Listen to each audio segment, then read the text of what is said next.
I had somebody call me from jail and I said, wow, these are not the leads that I necessarily want to chase. I was cold calling, convincing people to work with me. And I said, I need something different.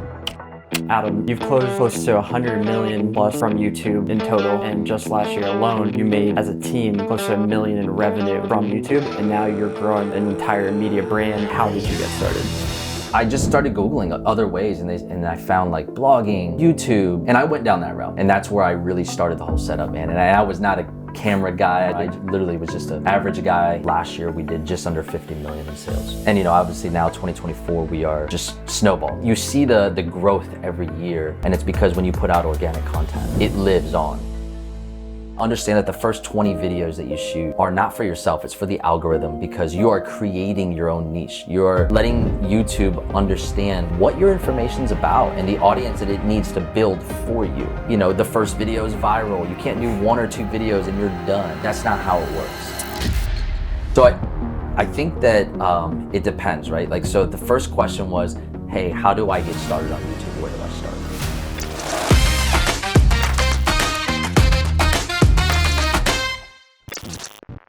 So, Adam, you've closed close to 100 million plus from YouTube in total, and just last year alone, you made as a team close to $1 million in revenue from YouTube, and now you're growing an entire media brand.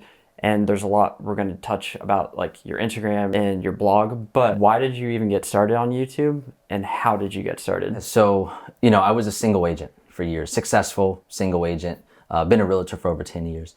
And along that journey, COVID hit and shut down the ability to go and meet my clients because everything was relationship based. So I needed something else in my business that would allow my phone to ring, or to get to my phone to ring, right? I kind of turned to SEO and trying to find inbound leads, and YouTube was the start of that. Where did you learn from? So the first thing I Googled was Facebook ads, to be fair. Did Facebook ads for the first 30 days, and I got leads. I probably got 50 leads in the first 30 days. I had somebody call me from jail.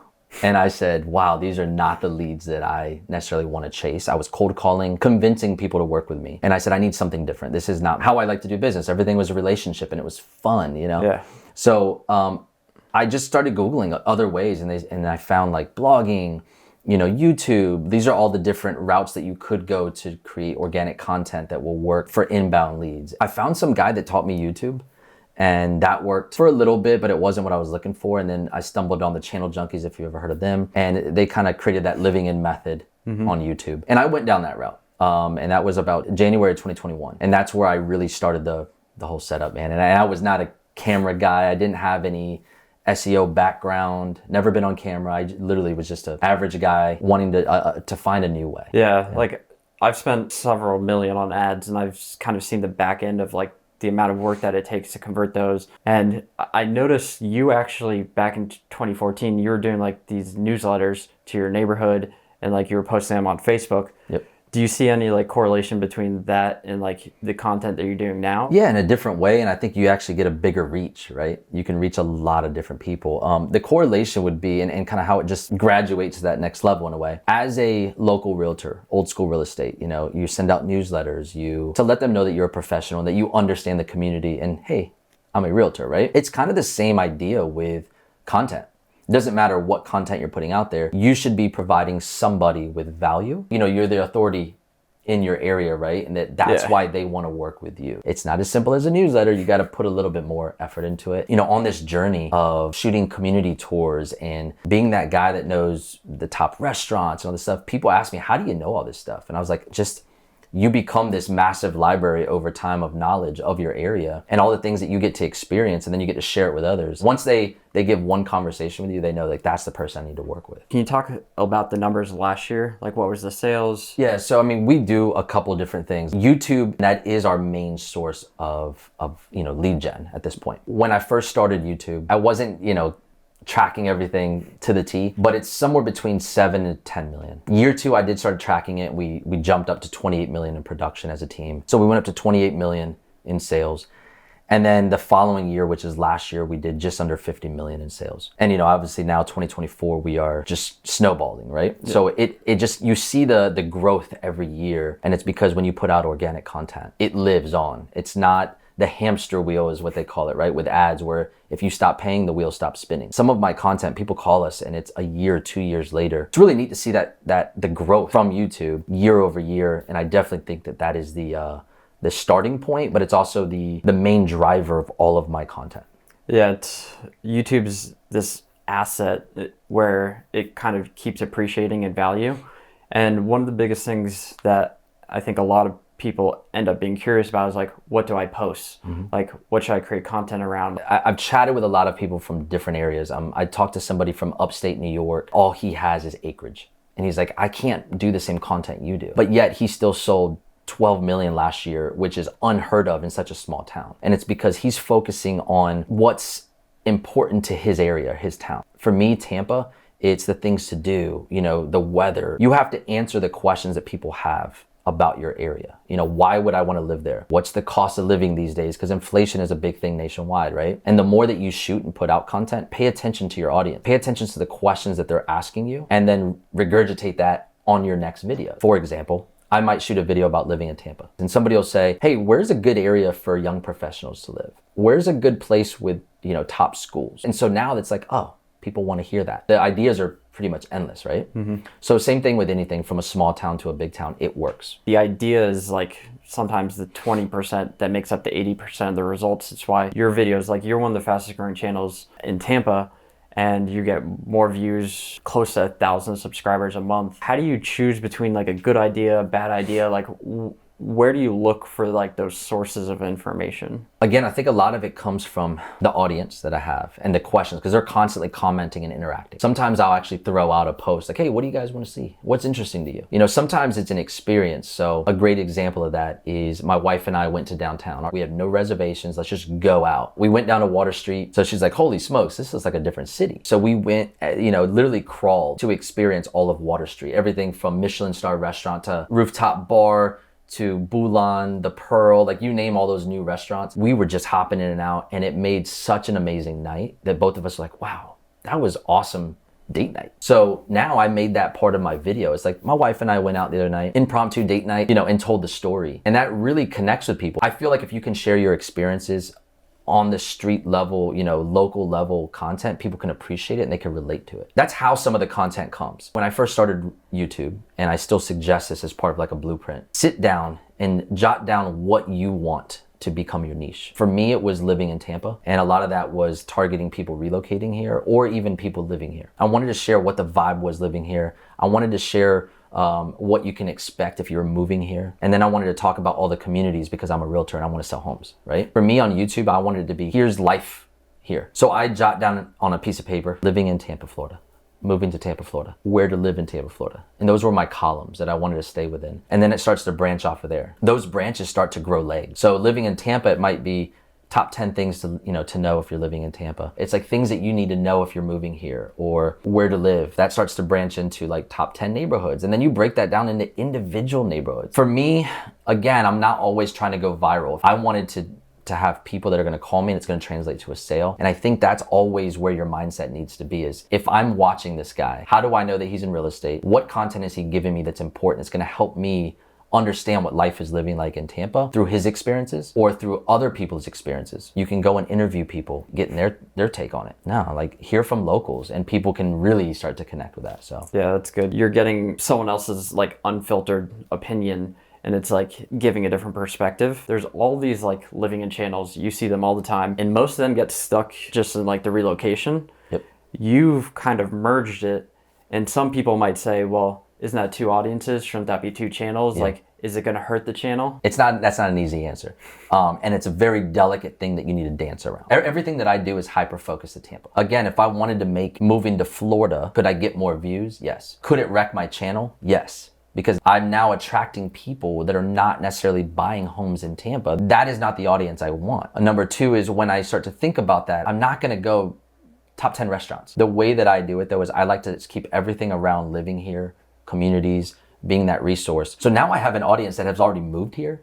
I've had people that live here, and I've had people that are thinking about coming here. I need to give them more than just community. I need to give them local information. Like, here's the things going on. So that's what I'm using that podcast or those live streams for, is to service that audience now that I've grown. you have to be careful to blend it. One thing that I did do was I started a separate channel for home tours. I wanted to do home tours on my channel because that is real estate related. But I've noticed that the audience for new construction homes is its own niche audience. And I looked at other channels that were doing this, people that started to inject new home tours out of nowhere. Those home tours are only getting a couple hundred views. When I started a brand new channel, only home tours, instantly it was like 1,000 to 7,000 views per video. It was getting a lot more traction. I've got two channels working together in the new construction space, and I had 75% of all videos in the top 20 videos. So what I would suggest is if it's a completely different thing like new construction home tours, pure home tours, those people are very different. They don't want to see the older neighborhoods. Their focus is, I want to buy a new home. Kind of two different audiences. And I think it would have hurt my main channel if I integrated that. A lot of people in real estate, they're like, well, what if I just want to create topics around how to buy a home, the steps? They want to talk about real estate. Yeah. Do you think that serves a purpose on the channel? Do you think what are your thoughts on that? When you do a video on YouTube, you're creating marketing, you're advertising, you're attracting people to something. And to be fair, there's so many videos out there if somebody really wanted to understand the buying process. But to most people, that's not that interesting. You're not going to be some special guru because you tell somebody these are the steps to buy a home or to get a mortgage. However, when they see the flashiness of a city or the neighborhood or where they were really thinking of living, now you do stand out. You stand out because you're the guy that knows the information that they want. You are the local resource for them. So I don't think it's, doesn't have its own value. I just don't think that in the world of marketing, that's the way that you're going to attract a ton of people, because that's old news at this point. Just talk to me about where I'm going to live. That's a big move. I'll figure out the process of getting a mortgage and all that and buying a home after the fact. Like, for example, if you look at just the numbers, there's barely 11% of the population that's moving at one time. It's like you're kind of playing a big game. You can play a big game, but within Tampa, and that has its own search value. One thing I thought was interesting, I shot a video that was about like 5 steps or 6 things that you need to know before moving to Tampa. And it was like the ultimate relocation guide. Yes, it talked about the areas and the map and like the geography of Tampa, so you understand that. But I got into 6 steps. Those 6 steps basically were like, first, when you get here, understanding like to get your kids, if you have kids, to get into school zone. Like you can rent in the school zone to get the application going, even if you're building a home during the process, right? Or you can, you have to get your ID in order to rent, right? You can't rent without a local ID. So once you get those steps, it was like kind of showing like, hey, if you are somebody relocating here, these are some important things to understand to get the ball rolling. To you, when you say value, when you say good content, like what do you mean when you say that? Yeah, I mean, both are good content. So let me give you an example. There could be one video that is like, we found 3 of the most affordable new construction homes under $400,000 in the Tampa Bay area. Wait until you see this, right? It's flashy. People want to see the inside of those homes. You're giving urgency. You're creating a topic that people are like, I want to see that, and now I know I need a call. That's going to produce quick business. The other one is, well, wait a minute.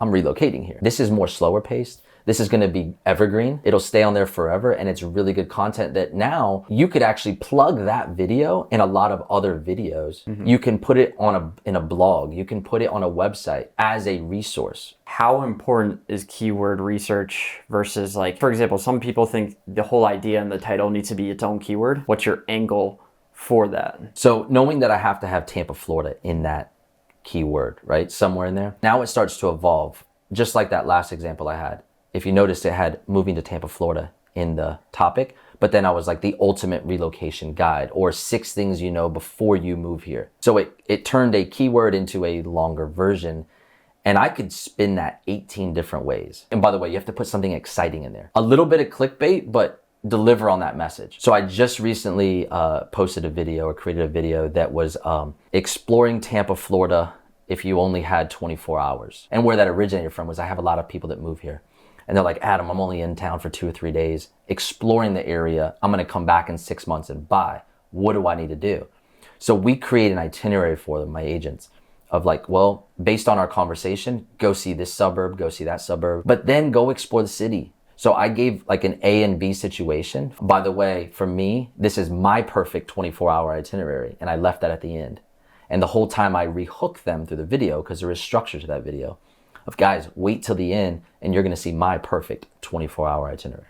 and I rehook them through the entire thing. And I noticed you do that in like a lot of your scripts, and it's very personalized content. Yeah. Versus like some other people who are probably just using ChatGPT. ChatGPT, AI, those kind of things, they have a place. I think they're great to help you with research. There's nothing better than personalizing your experience, connecting with your audience. I'm not the best person on camera, but you can't deny a connection with somebody if you're giving them authentic information. You'll never attract everybody. If you're authentic and you give them your true self, you're gonna attract the client that you want. One thing that's funny is, let's go 2022, 2021, interest rates going up and down, the market's crazy. And I had my mortgage rep on me, just on camera with me, doing a market update. I was like, when there's bad news in my family, we break bread and we just crack open a bottle of wine. But I don't have that right now. Best thing I got for you is we're gonna drink a cold beer. And we literally had a cold beer, him and I, on camera. And we delivered the market update. It's like, things are crazy right now, guys. And we did not sugarcoat it. It wasn't always like perfect. It was like, this is real world stuff. But if you're still looking to move here, we got you. People would call me to do a Zoom call and they would like, hey man, let's grab a beer. And I would literally have to grab a beer with people,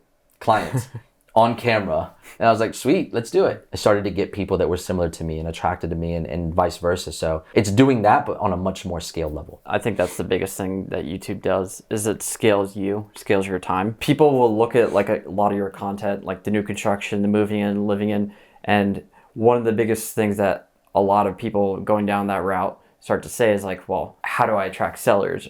Isn't this content going to get me mostly buyers who are relocating to the area? Quick version is yes, it gets majority buyers. However, there is no golden egg for just getting listings. Don't get me wrong, you can market towards listings, you can get them. What I believe is I'm just going to build that out. Buyers turn into sellers, always. So if I go 5 years down the road, I'm gonna have a bunch of listings. I'm already actually getting listings. First off, if they relocated here, maybe they didn't land in the perfect space. I've also seen, hey, by the way, my neighbor is thinking of selling and I told him all about you. You gotta sell his house. If you nurture them long-term and build that relationship, they're gonna send you way more business than just that first purchase. But my focus is to build the database, give as much value as I can, and get as much of a reach as I can. So. Sometimes going after buyers is the cheapest way to go after sellers in a way too. If you build it big enough, you'll have a nice pool of everything. I think one of the biggest things that you do differently, that sometimes we'll just start the YouTube channel thinking of it as a business, how to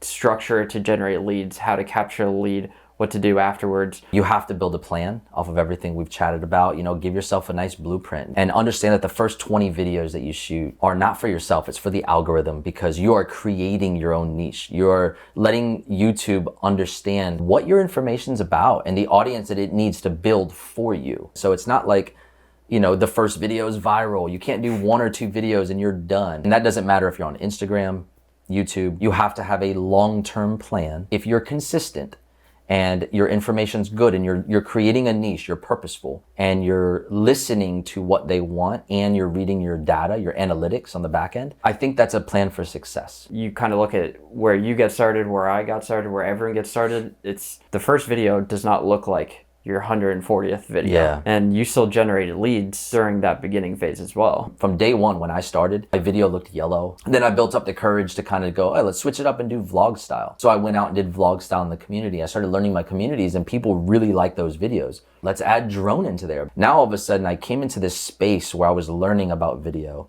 learning about content, learning the direction that I wanted, and getting the feedback from my audience. It's always it's a learning process. And the more that you dive into it and you invest into your product, the better it'll become, but you have to think long term. You have to let the algorithm find your audience, like you said. I think you do something unique. You shoot in multiple locations. There's a handful of things that you do to make the video more dynamic. How do you even feel shooting in person? Like in Tampa, some people, just the thought of that, would make them sick. So do I feel silly walking around with a camera in a neighborhood? Yeah. End result is it's business. We're getting real estate from it. And then when you start getting the feedback, people call you, oh my God, I watched all your videos for the last year. Holy smokes. This person literally knows every community, every video, everything I've done for the last year. People start to recognize you. And then even locally, you start to get the fruits of your labor in a way, and it starts to become exciting. And then you just loosen up. What have you found is kind of the best ways to generate the leads, the calls to action,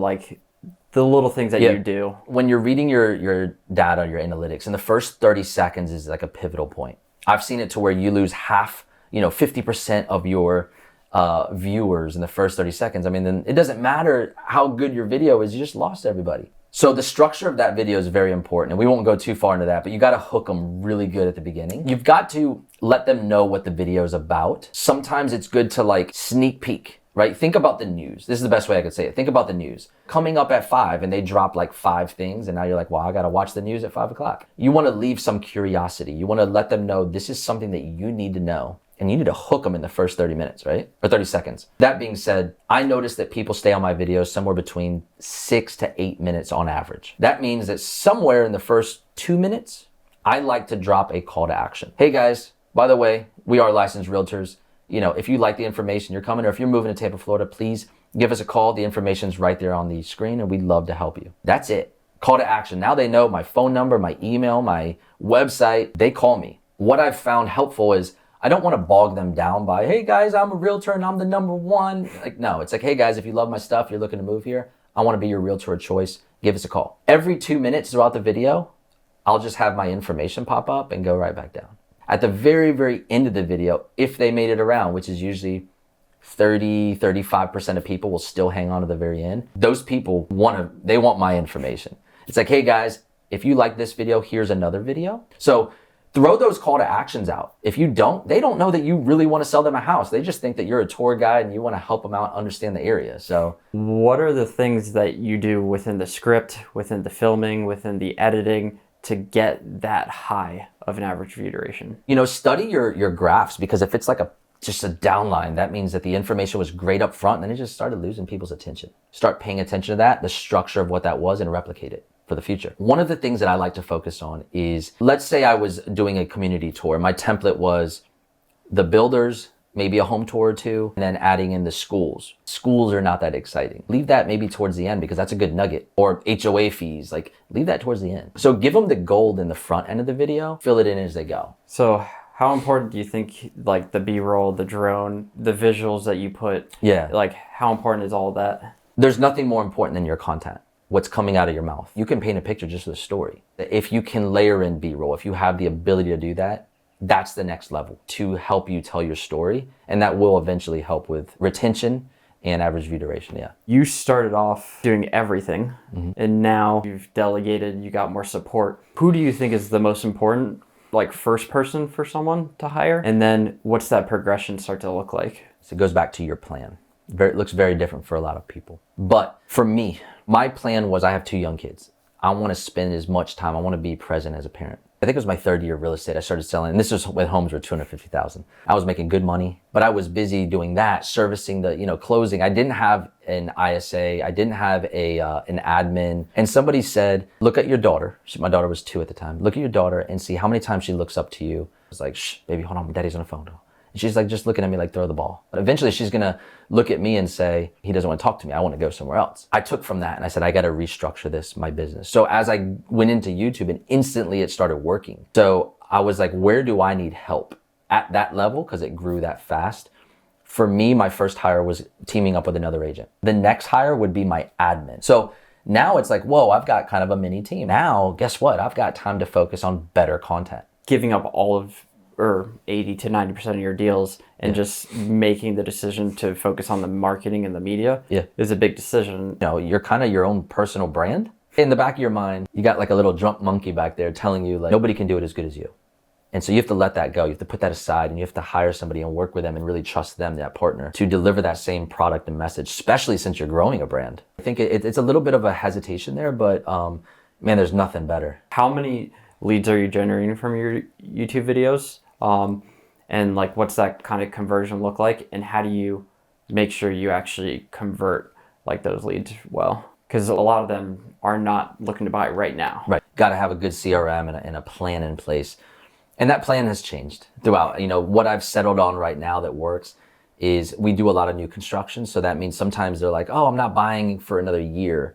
What they really mean is they want the keys handed to them in a year. It's all about filtering out and understanding when is their move-in date, when are they visiting, when they visit, is an exploration trip. So it's understanding what they need first. I've hired my admin / ISA to understand what that is, understand where they're at. If they're buying within a year's time, I like to push them over to my agent at that point so they can be very hands-on and focused. On the other side of it, my admin, we will nurture people if it's 2-3 years out. You have like the blog, you have Instagram.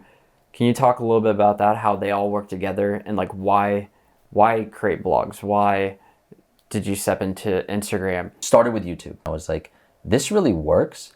People are calling me. I'm selling real estate and I'm selling it differently than what I did with my local database. So I was like, I want more of this. What else is out there in this crazy world of evergreen content? And that's where somebody turned me on to like, what do you have for a website? And I was like, well, I don't have a website, but this is the direction I want to go, is creating area guides and all that was in my mind. So I went to Agent Fire, if you ever heard of it, and created a really cool like area map, spent a couple grand on it. The next step for me was blogging. Google owns YouTube, right? And they were telling me, well, man, you create a really cool area guide, you know, on blogging. You can get your YouTube video that you shot of that community or that area, and you can embed it into the blog. And instantly my blogs, which are now area pages, started to rank. If we look at two different people, someone who's new and then someone who's experienced, what are some things that they need to like really dial in? Phase one, like if you're starting off as a brand new agent, hands down out of all the platforms I've done, YouTube is number one. You want to focus in on that. I started off with 1 video per week and keep that consistency. 2 videos per week to start, to ramp up period. Get yourself to about 20 videos and then you can cut it back to 1 video a week. That is one strategy to get you there quicker. And if you're gonna go that route, especially as a newbie, but even now, using that as an experienced agent, I'm only doing 1 video a week. Now, I've layered it in. I've done the podcast, which is a midweek video now. I've now started to get some of that content, and I think we talked off camera, like using it for other things, right? It's a bigger strategy, which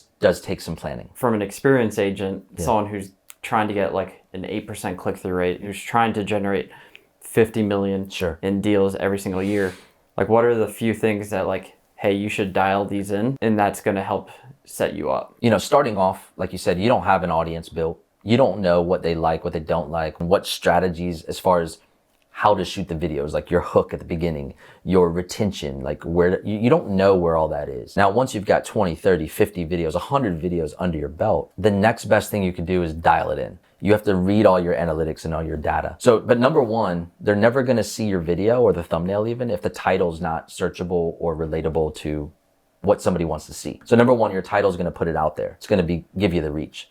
Number two, now that YouTube's put your video amongst 20 other videos on somebody's homepage or suggested, does the thumbnail, is it catchy enough? Does it stick out enough amongst the sea of other thumbnails to be able to get somebody to click on it? Once they click on it, did you deliver on your video to keep them around? So a lot of times, and I'm guilty of this too, like if I were to say top 10 things you need to know before moving to Tampa, I'm guilty of putting 10 things to know on the thumbnail, right? That's a simple one, and like kind of pointing to it. If you can answer your question, or if you can answer the video, like what it is, right? Like here are 10 things to know, maybe throw 3 of them in there. Or you could go the route of building curiosity or tapping into fear. Like, I couldn't believe this. And then telling that story with a picture.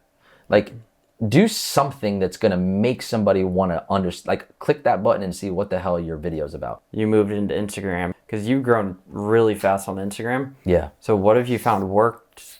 Why does that work? And kind of just look at that as a content strategy. So I went into Instagram with a very, like not very different, but kind of a different strategy than YouTube, because it is a different platform. It's flashier, it's quicker. It's almost like leave it at a hook, because you only have 30 seconds or a minute to be able to deliver your message. You know, I think your average realtor, if you were to say, what's a realtor look like on Instagram right now? It's home tours, it's standing next to a flashy car in front of a flashy house, and or saying like, we sold this. I mean, I'm not gonna say that doesn't work, but I just took a different approach, again, being a value of my city. And I started covering things that I wouldn't cover on my YouTube, like hidden gems of Tampa, you know, top beach bars or beach restaurants. And again, selling the vibe though, staying within the brand, which is Tampa, you know, Florida living and what it's like living in Tampa. I'd still mix in development articles, that was like, hey, breaking news on this new development in the area. I would talk about, the Tampa Bay Rays are looking to get a new stadium, or USF College got a new stadium. Then I started jumping into real estate. Like, what can you find under 500,000, and showing something like that. So I'm still mixing in real estate content. I'm just not overloading it. My goal going into Instagram, I told myself in November 2023, I didn't know what a story was. I studied it though. It took me 3 months before I ever launched my first one. I would post every day, and I started around Christmas 2023. Here we are in April. My goal was to have 5,000 followers organically by the end of March, and I wanted 20,000 followers on Instagram by the end of the year. Well, I surprised myself on Instagram, and I've got over 20,000 followers by the end of March. So where my goal was 5, I hit 20. My goal is to keep learning and being better on Instagram and evolving, because I know I can do better on Instagram. I want to be more value. What I found very interesting on Instagram is the exposure it gets you locally. So YouTube is like direct to the consumer, where I think Instagram gets a bigger local exposure in a way. And so I'm getting DMs from people, which is something you don't get on YouTube. I'm getting like the Cross Bay Ferry, which is a ferry that goes Tampa to St. Pete downtown. They're like, I'll give you round trip tickets. Can you figure out a way to put this in your content? Absolutely. Now I'm going to put that in my YouTube video and repurpose it in Instagram. I'm getting things like that now that, again, just helps me as a creator put out better stuff and do more. So what would you say are some of your Instagram content buckets? First off, real estate. Real estate's going to look a little bit, it's going to take, a shape in a couple different ways. So for example, I'm going to repurpose content that I did on my YouTube video. Yep. I'm also going to talk about developments, which could be real estate development. I'm talking about different developments in Tampa, and that could be just a talking head over an article. Doesn't always have to be I'm showing up there. I could also talk about the vibe living here. This article, we just got ranked as the top place to retire, or for young millennials or young professionals moving here. Why is that, Or I could highlight a certain area, like I think Ybor City. For those of you that don't know this, Ybor City is our old historic district, party district, whatever, that just labeled it as the top 50 place to live in the country. What are your quick thoughts on that? I'm surprised. Initial reaction. Shocked, yeah. Shocked, right? Hands down, it is not the number one, or not in the top 50 neighborhoods to live in the country. I don't think you can get one person to agree to that in the country. I was like, man, that's a funny article. And I was like, listen, I love Ybor. It has its place in Tampa as a traditional area. A lot of tradition, a lot of history, a lot of this, that. But guys, I think they missed the mark here. Let us know in the comments your thought. Does Ybor make the top 50 place in the country? You know what I'm saying? So when you look at the brand, yep, the structure of the team, everything that you're looking to build, what do you kind of see as the vision of, because you have YouTube, you have the newsletter, you have the blog, you have the Instagram, you have your team starting to form with multiple agents, yep, the TC, admin, videographer, like yep, what are you building? Yeah. And what's that going to look like? Yeah, I think it's just expanding the brand and continuing doing more of what we're doing, and the more exposure we can get, it like I said, with the Cross Bay Ferry reaching out, I know that sounds silly, and that's just one of many, by the way. There's a lot of people on Instagram, by the way, that charge for that exposure, right? Like, I'll do a reel, I'll charge this. That's not my angle. My angle is to just be of value, and man, if I'm doing it for free, you know how many more people are going to want to come out and be like, hey, can you cover this? I just find it as now it's becoming more fun. Who wouldn't want to jump on the ferry, or who wouldn't want to showcase our beaches and all those different lifestyles and the experience of what really our city's about? So what has this all of been able to afford you? Like when you look at the time, yep, time with your family, yep, like not having to chase deals. Because I trust my team, and my team's out there selling the deals and working the deals even on weekends, and kudos to them. They're hustling. Since COVID, since I started YouTube, I've averaged 9 trips a year with my family. On top of that, both of my kids play soccer, so I'm helping, if I'm not coaching, then I'm there being their number one supporter, watching all their games, traveling. My daughter's in traveling soccer, so we were in Jacksonville, Sarasota, you name it. They travel around the state on weekends. So I don't have to miss their games. I can be present in my family and my kids' life, and I can do the vacations, and I can do everything. And my team is happy with it because we are all playing our roles and playing our parts in the team, all while expanding business. Why is family important to you? At Keller Williams, they always used to tell you, find your why. right? What is your why in real estate? That helps you understand why you're grinding. My biggest why is I want to travel. I want to have experiences in this world, and I want to do it with my family and have fun, build those memories, right? That's the quick, easy answer. Scaling my business, I'm enjoying what I do. Money is the reward, and the reward is helping families. So I've created a successful business, all while achieving my ultimate goal of having and spending more time and making memories with my family. Nice. We'll probably have to have another one because we can go down a lot of different rabbit holes, but Oh yeah. appreciate it. Yeah, man, absolutely.